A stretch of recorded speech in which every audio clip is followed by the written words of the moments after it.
अब हम सोचते हैं कि भाई क्या होगा, वही बातें, वही कहानी चलती है, तो फिर कहानी घर घर की देख लो, तो वही चलेगी फिर बार बार।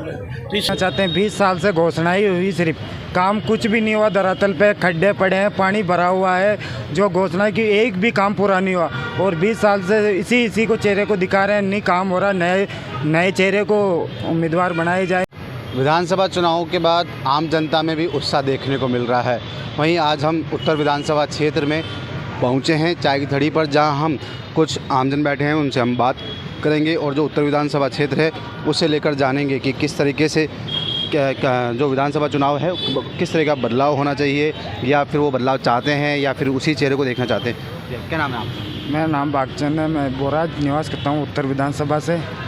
और हम बदलाव चाहते हैं, नए चेहरे को देखना चाहते हैं। 20 साल से घोषणा ही हुई, सिर्फ काम कुछ भी नहीं हुआ। धरातल पे खड्डे पड़े हैं, पानी भरा हुआ है, जो घोषणा की एक भी काम पूरा नहीं हुआ। और 20 साल से इसी को चेहरे को दिखा रहे हैं, नहीं काम हो रहा। नए चेहरे को उम्मीदवार बनाए जाए, नए चेहरे को मौका देना चाहिए, पढ़े लिखा आदमी आना चाहिए, यही हमारी निवेदन है। आपकी क्या राय है विधानसभा चुनाव को लेकर?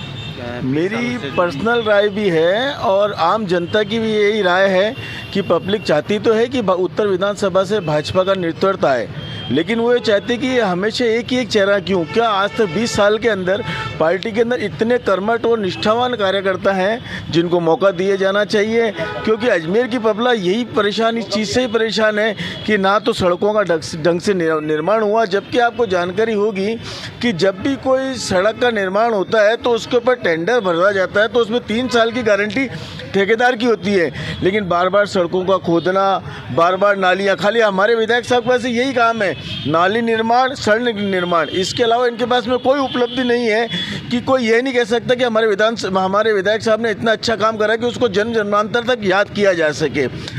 और बाकी शिक्षा के क्षेत्र के अंदर जिससे इनको टिकट मतलब दिए, कहा जाता है कि ये शिक्षा के अंदर मतलब मंत्री भी रहे, और शिक्षा के क्षेत्र अजमेर इतना पिछड़ गया है कि आज आम पब्लिक और आम बच्चे यहाँ से बाहर जाने लग गए पढ़ने के लिए।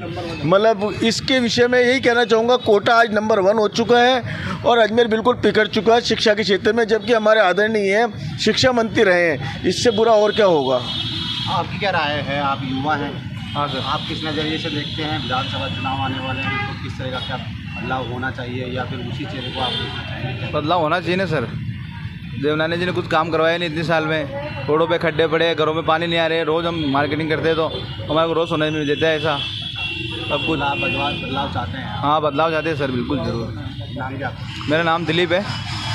आप बताएं सर, विधानसभा चुनाव को देखिए, पार्टी की रणनीति तय की जाती है, बूथ लेवल से लेकर संगठन के ऊपर लेवल तक काम होता है। लेकिन कई बार ऐसी होती है कि संगठन को बहुत सोच समझकर चिंतन करने की आवश्यकता है। अगर कहीं पर लगता है कि ऐसी चीज़ों का विरोध है या कोई चीज़ का विरोध हो रहा है, तो निश्चित रूप से पार्टी को उस पर चिंतन करना चाहिए। परिवर्तन हुआ है, जिस प्रकार से गुजरात मॉडल को लागू किया गया, अगर वो लागू होता है तो निश्चित रूप से कई लोगों के टिकट कटेंगे, कई नए चेहरे आएंगे। नए चेहरे आते हैं तो क्या होता है, नई ऊर्जा के साथ नया विकास होता है। अगर विकास होता है तो निश्चित रूप से ये तो होता है कि भाई अजमेर में कुछ ना कुछ परिवर्तन हुआ है। अब हम सोचते हैं कि भाई क्या होगा, वही बातें, वही कहानी चलती है, तो फिर कहानी घर घर की देख लो, तो वही चलेगी फिर बार बार। तो इसलिए अगर जनता का रुझान है, जनता परिवर्तन चाहती है, तो निश्चित होना चाहिए।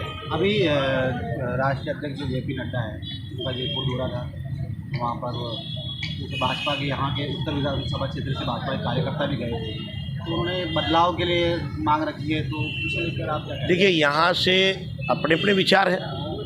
कुछ लोग गए हैं वहाँ पर, उन्होंने संगठन में बात भी की है, लेकिन अगर उन्होंने बात की है तो निश्चित रूप से वहाँ पर अपनी बात रखी होगी। वहाँ मैं मौजूद नहीं था, लेकिन आज की तारीख में स्थिति ये है कि माननीय पूर्व मुख्यमंत्री वसुंधरा जी के अगर नेतृत्व को अगर लिया जाएगा तो राजस्थान में कहीं ना कहीं हम भारतीय जनता पार्टी की सरकार बना पाएंगे।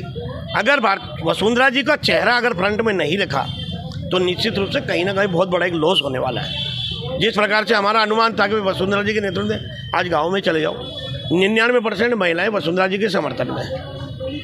आज आप चाहते हो कोई चेहरा, हम कहते हैं मोदी जी, कहीं पे भी हमारे लिए दिक्कत नहीं है, लोकसभा में मोदी जी आएंगे, उसके लिए हम जी जान लगा देंगे। लेकिन राजस्थान में वसुंधरा जी के नेतृत्व बहुत ज़रूरी है। कमांड मजबूत है, प्रशासन पे कमांड मजबूत है। जिस प्रकार से उन्होंने काम किया निश्चित रूप से उसी काम को सरकारें दोहरा रही है, लेकिन उनके जो कार्यकाल में काम हुए वो ऐतिहासिक काम हुए, उसको कहीं नहीं बुलाया जा सकता। लेकिन वसुंधरा जी की आवश्यकता है।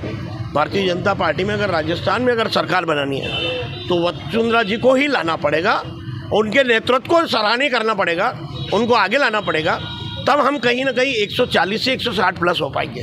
अन्यथा मुझे नहीं लगता है कि हम सरकार बना पाएंगे।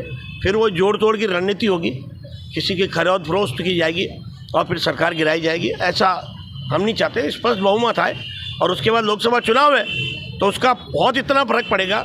लोकसभा चुनाव में पार्षद के चुनाव में होंगे, लोकसभा चुनाव भी होंगे, पंचायत के चुनाव में होंगे।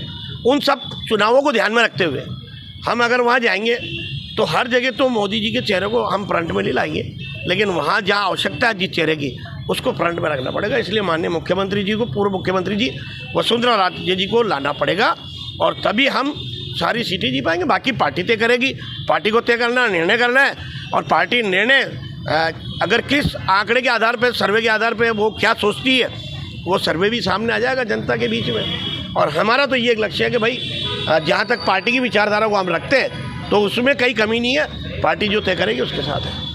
आपकी क्या राय है? आप सर, मेरा नाम जितेंद्र है, मैं एक युवा हूँ और मुझे युवा के हिसाब से लगता है कि परिवर्तन आना चाहिए। अजमेर में, उत्तर में परिवर्तन आना चाहिए, क्योंकि 20 साल से जो युवा है वो परेशान है।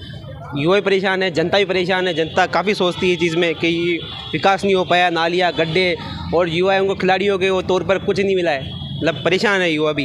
तो मैं चाहता हूँ परिवर्तन आवे, ऐसे युवा आवे। जैसे डॉक्टर कुलदीप शर्मा जी है, एक युवा है, एक चिकित्सक है, उनका काफ़ी वर्चस्व है, काफ़ी समाज सेवी आदमी है वो।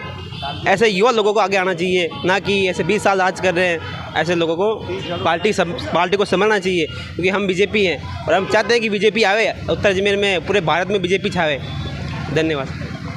जैसे कि आपने देखा, हमने इनसे बात करी और इनकी जो राय है वह जानी है और इनका कहना है कि इनको बदलाव चाहिए। अजमेर से नवभारत टाइम्स ऑनलाइन के लिए दिनेश गहलोत की रिपोर्ट।